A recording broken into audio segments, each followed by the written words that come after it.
President Sheikh Mohamed bin Zayed Al Nahyan ഭാരതത്തിലെത്തി. Delhi വിമാനത്താവളത്തിൽ പ്രധാനമന്ത്രി നരേന്ദ്രമോദി അദ്ദേഹത്തെ സ്വീകരിച്ചു. പ്രധാനമന്ത്രിയുമായുള്ള കൂടിക്കാഴ്ചയ്ക്ക് ശേഷം ഇന്ന് വൈകിട്ട് തന്നെ പ്രസിഡന്റ് മടങ്ങും. വിവരങ്ങളുമായി ജിഷ്ണു കൃഷ്ണൻ ചേരുകയാണ്. ജിഷ്ണു, ഊഷ്മളമായ സ്വീകരണം തന്നെയാണ് പ്രസിഡന്റിന് ഭാരതം നൽകിയിരിക്കുന്നത്. കൂടിക്കാഴ്ചയുമായി ബന്ധപ്പെട്ട മറ്റു വിവരങ്ങൾ എന്തൊക്കെയാണ്?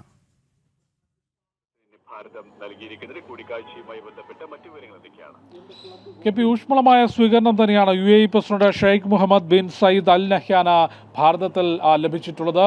ഡൽഹി വിമാനത്താവളത്തിൽ പ്രധാനമന്ത്രി നരേന്ദ്രമോദി നേരിട്ട് അദ്ദേഹത്തെ സ്വീകരിക്കാനെത്തി. ഇപ്പോൾ ഒരേ കാറിലാണ് പ്രധാനമന്ത്രി നരേന്ദ്രമോദിയും ഒപ്പം പ്രസിഡന്റും ഡൽഹിയിലേക്ക് പ്രധാനമന്ത്രിയുടെ വസതിയിലേക്ക് എത്തുന്നത്. കൂടിക്കാഴ്ചയിൽ ഇരു രാജ്യങ്ങളും തമ്മിലുള്ള വിവിധ മേഖലകളിലെ പ്രത്യേകിച്ച് പ്രതിരോധം, ഊർജം, പരസ്പര നിക്ഷേപം തുടങ്ങിയിട്ടുള്ള മേഖലകളിലെ സഹകരണം കൂടുതൽ മെച്ചപ്പെടുത്തുന്നതിനുള്ള ചർച്ചകൾ ഉണ്ടാകും. ഒപ്പം നിലവിൽ ലോകരാഷ്ട്രീയവുമായി ബന്ധപ്പെട്ട വിവിധ വിഷയങ്ങൾ, ഇറാൻ ഉൾപ്പെടെയുള്ള വിഷയങ്ങളിലെ ചർച്ചകളും പ്രധാനമന്ത്രി നരേന്ദ്രമോദിയും പ്രസിഡന്റും തമ്മിൽ ഉണ്ടാകും എന്നുള്ളതാണ് മനസ്സിലാക്കുന്നത്. ഒപ്പം ഇന്ത്യ അറബ് വിദേശകാര്യമന്ത്രിമാരുടെ യോഗം ഈ മാസം 30-ന് ഭാരതം ആതിഥേയത്വം വഹിക്കുകയാണ്. അതുമായി ബന്ധപ്പെട്ട ചർച്ചകളും ഉണ്ടാകും. ഇത് മൂന്നാം തവണയാണ് യുടെ പ്രസിഡന്റായി ചുമതലയേറ്റ ശേഷം Sheikh Mohamed bin Zayed Al Nahyan ഭാരതത്തിലെത്തുന്നത്. ഇരു രാജ്യങ്ങളും തമ്മിലുള്ള സഹകരണം കൂടുതൽ മെച്ചപ്പെടുത്തുന്നതിനും ഊഷ്മളമാക്കുന്നതിനുമുള്ള ചർച്ചകളുണ്ടാകും. KP.